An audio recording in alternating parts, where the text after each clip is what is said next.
There's a couple of things that I'm liking in this, and see the granulation if you can.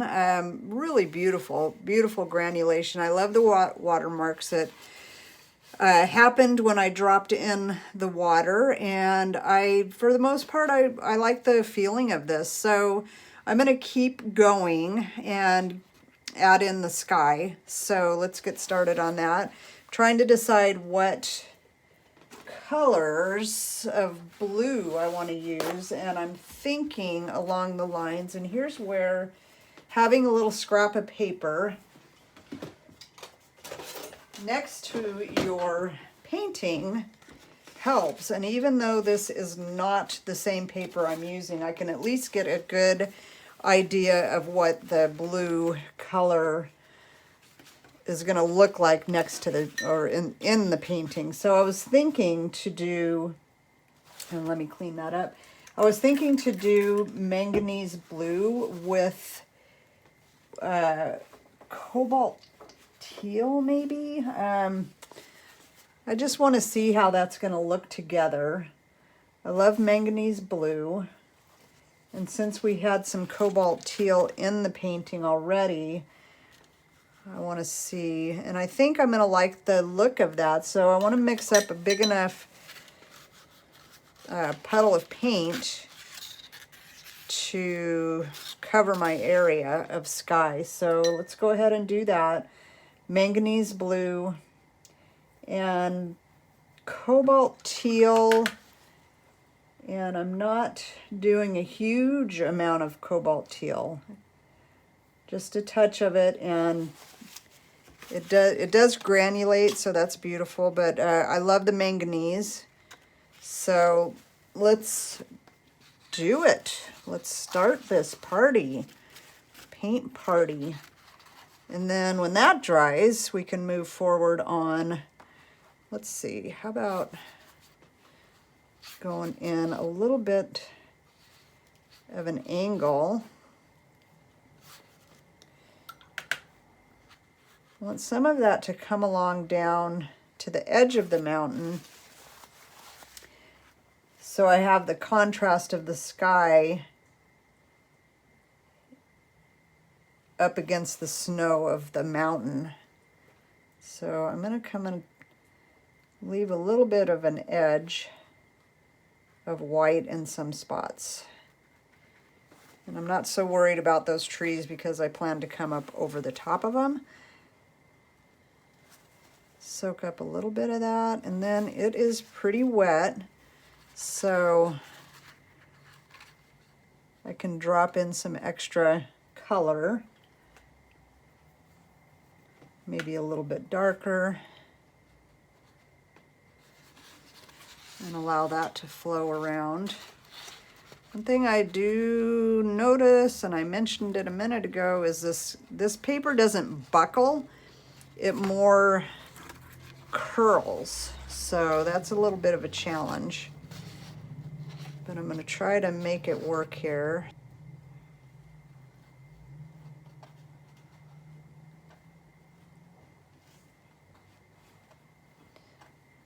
I don't want to paint it or tape it down at this point in the game, this far into the painting. I like the color. And I do like it how it's coming to the edge too, but I don't know that that's going to be that big of a deal because I would probably put a mat around this anyway, and that would cover up those deckled edges. The only way to frame it really without a mat is to float the painting on, you know, like some foam core or something, and have it over the mat. So I'm just going to kind of tip this around and let that paint move a little bit. It's already staying in some of the spots. So again, I'm not going to worry so much about that. Maybe just drop in a little more watery to help it move around a little bit. And that's okay. kind of was wanting this directional feeling in the sky anyway, kind of counterbalance the way the mountains are angled.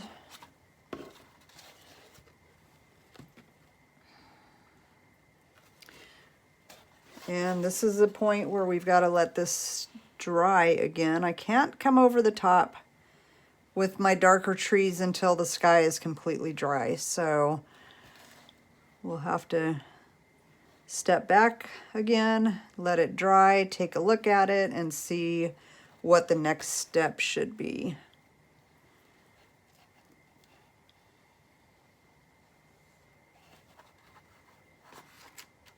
Okay. All right, nice and dry. And actually I'm really liking the direction this is taking. So one of the questions I have with this paper is how well it lifts. So I thought I would maybe lift out an edge on these trees. And one way I thought to do it, just to keep the edge straight, first of all, I want a clean paper towel to dab it up. If I use this one, I've got paint all over it. I'm likely to dab that paint into it. So I've got my handy dandy Winsor & Newton Wonder Bright. No, it's not a Wonder Bright. It's a University Bright number 2, series 237, stiff bristle.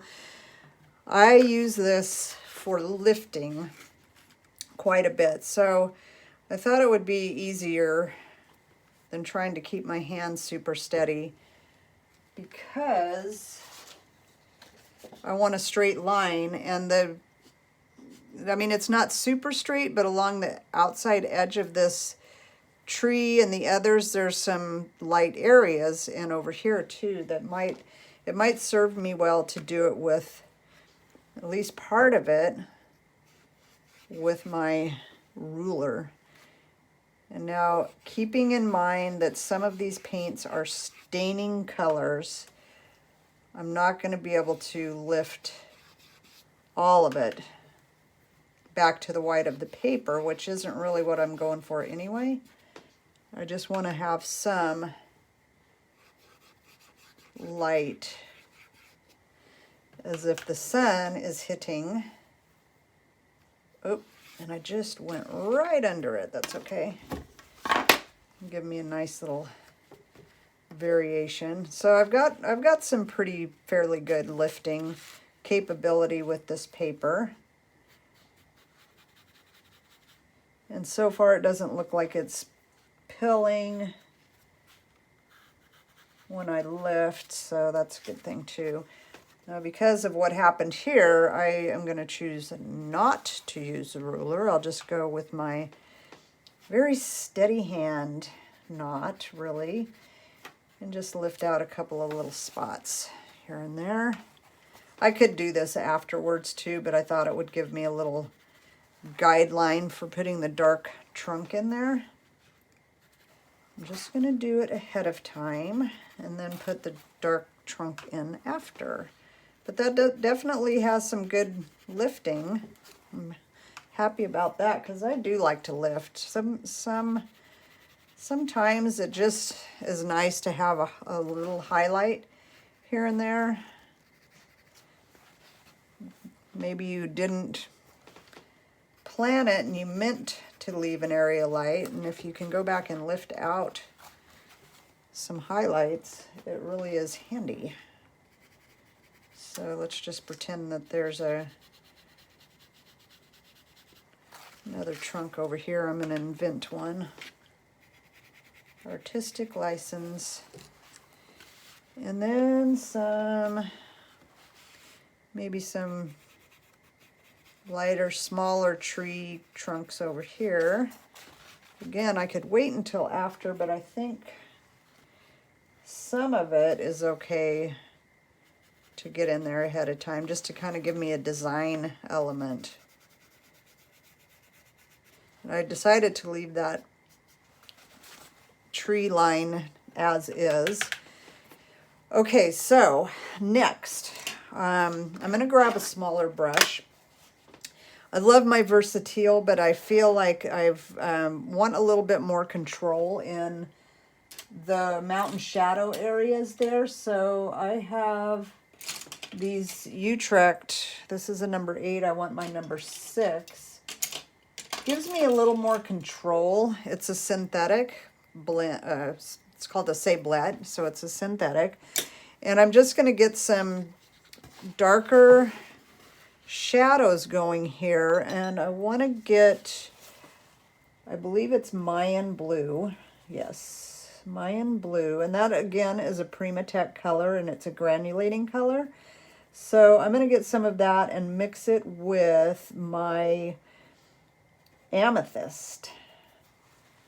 Get it a little bit stronger on the blue side, on the Mayan side, and I do want to have ready to go my burnt orange. It's probably one of my favorite colors of all time. So, and that Perylene Violet is also really nice with the burnt orange. So let's just kind of start adding some darker areas. Maybe I'll want to go up in here and just come over.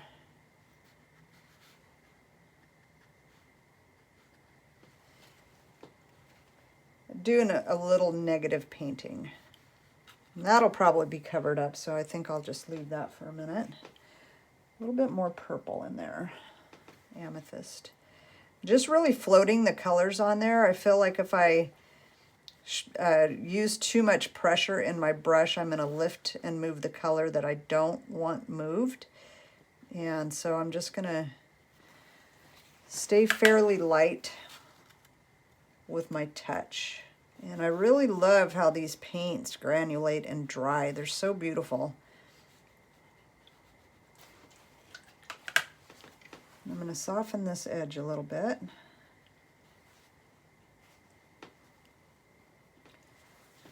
Here's my little rock that I want to soften the edge of that as well, and just let it kind of bleed a little bit because it seems a little bit too harsh of an edge.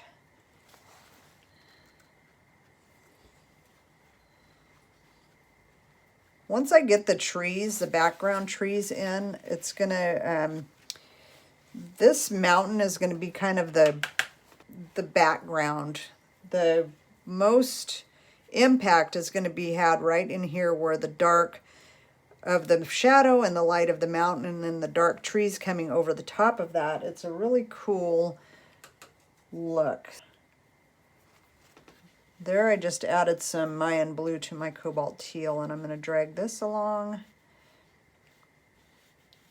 connect those shapes a little bit, and then I'm going to let that soften and dry and come back over the top with our trees. So maybe just a little bit more of that brown mixture. I like that warmth in there.